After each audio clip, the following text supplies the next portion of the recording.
사바이디. Hello everyone, this is 경철 Kim. 정웅주 교수님, 안녕하시죠? 모든 분들 새해 복 많이 받으십시오. It is my great honor to present my paper regarding the effects of export credit risks and export credit insurance on export. I have worked for Korean government about 20 years. I will start.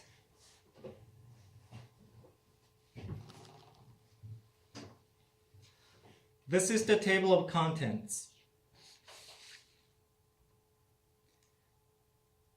Before I start, I'll focus on two keywords, credit risks and insurance.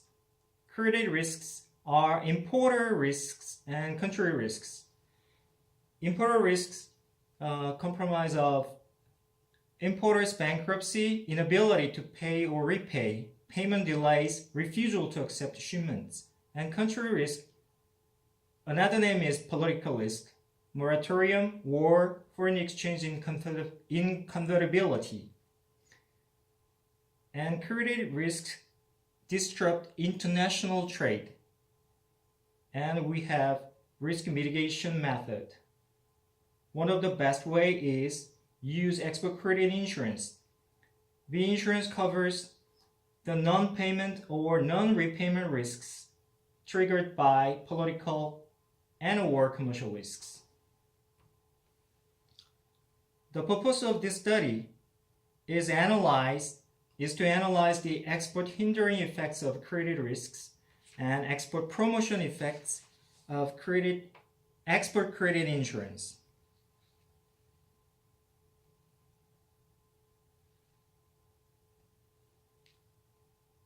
Why is credit mitigation so important? It is because the environment is changing. Export credit risks are on the rise. The number one, burdens of counterparty risk shift to exporters. So in international trade, banks' letter of credit used for settlements have been replaced by pure credit-based payments between firms. Therefore, the management of credit risks from buyers is becoming more important for exporters.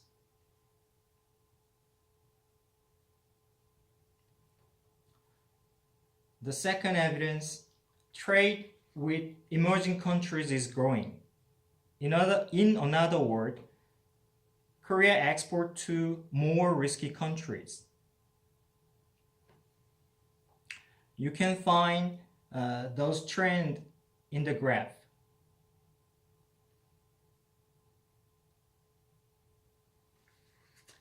The third evidence, global economic crisis triggers systemic risks. With the global economy mutually interdependent, risk spreads faster from one country to another. Consequently, demand for risk transfer is huge.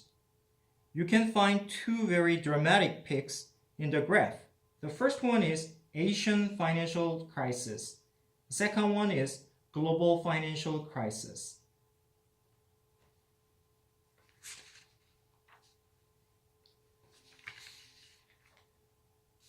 In previous studies, the review of the existing literature on factors hindering export indicated that research on export credit has not been active, whereas that on determined costs, such as on transportation, relatively ample.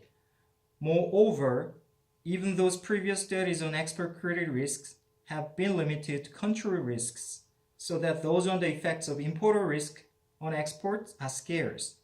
Thus, in this study, importer risks were measured using importer average credit ratings by country with the goal to expand the scope of export credit risks to include importer risks. Scope and methodology. I've already mentioned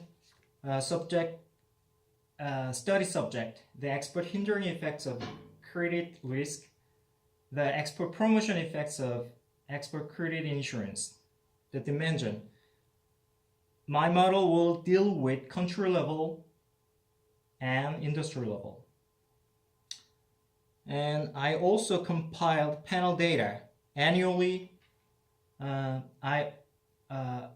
Data compiled annually from cross-sectional and time series data for 15 years between 1999 and 2013 from 118 export partner countries of Korea. And I applied gravity model as my analysis model.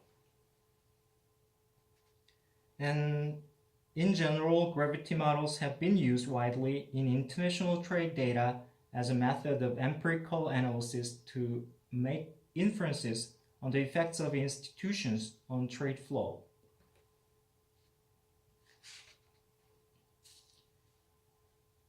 So I will introduce analysis model. I have two models. The Beijing model is country level, and supplementary model is industry level.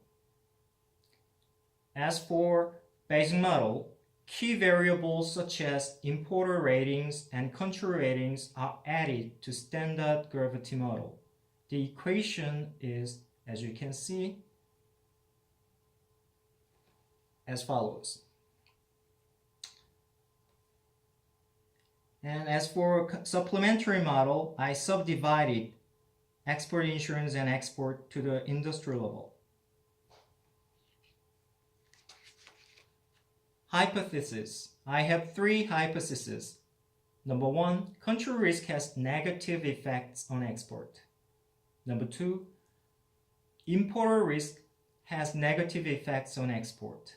Number three, export credit insurance has positive effects on exports. Let's look at data summary. The variables, as you can see, export, GDP. This GDP is export partner countries' GDP, and Korea GDP and export insurance. This is the underwriting volume of export credit insurance for export partner countries. Distance. It is between Seoul and the capital city of export partner. And country rating, importer rating.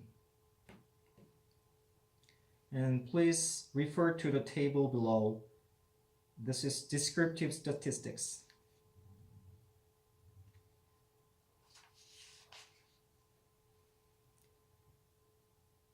And as you can see, I do not find no grave concern about multi-collinearity verification.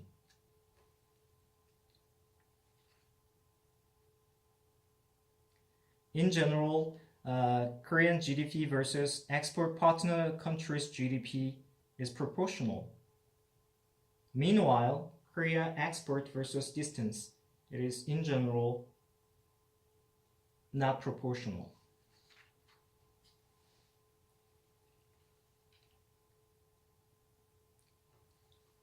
Data measuring.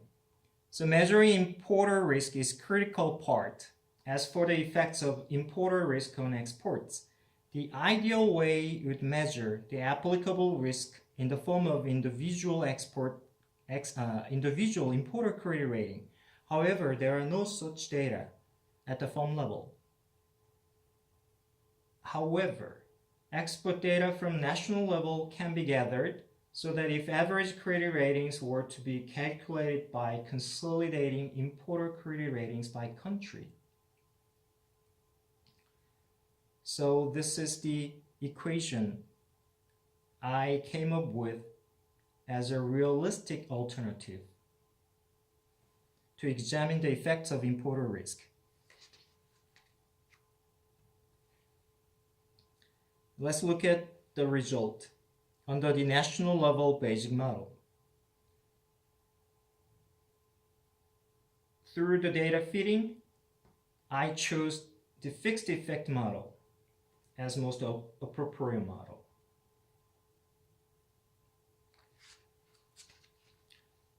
And let's go through the robustness of the model. Regression coefficients are consistent across analytic models.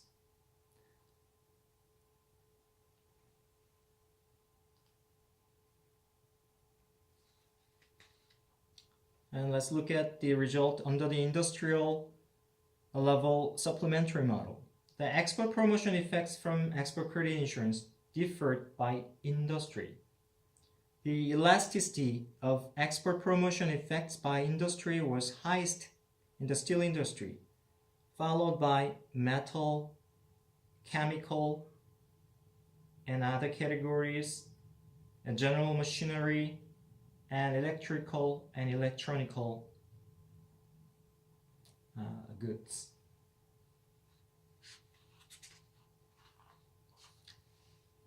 Let's look in more closely. The export promotion effects of export credit insurance were higher in steel and metal industry. It is presumably because export credit insurance enables exporters of these goods to gain higher competitive edge by proposing longer payment terms. Longer payment terms.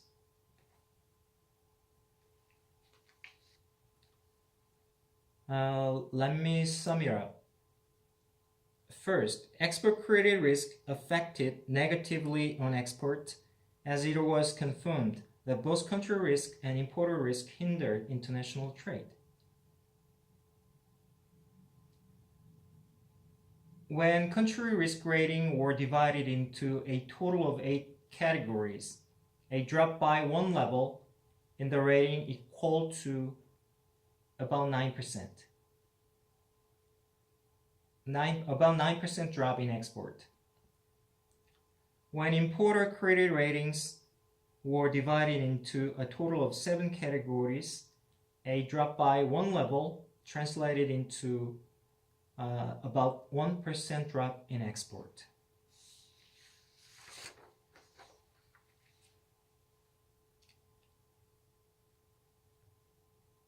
When the export impedance effects of export credit risk were examined further, country risk showed higher elasticity than importer risk. This result was probably due to a close link between country risks and global financial crisis. The spread and expansion of country risks were repeatedly observed during global-scale economic crises, including the 1997 Asian financial crisis, 2008 global economic crisis, and 2011 European fiscal crisis. This finding indicates that exporters reacted more sensitively during the worsening of country risks rather than importer risks. And second, the export credit insurance boosted exports by mitigating export credit risks. The policy effects of export credit insurance were driven from risk mitigation and export finance support.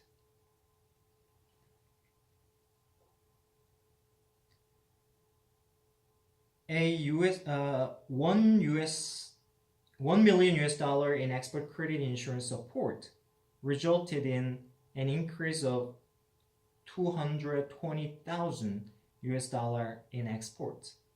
In short, 0.22 was the export promotion multiplier from export credit insurance. So this is the end of my presentation. Thank you for listening. Thank you.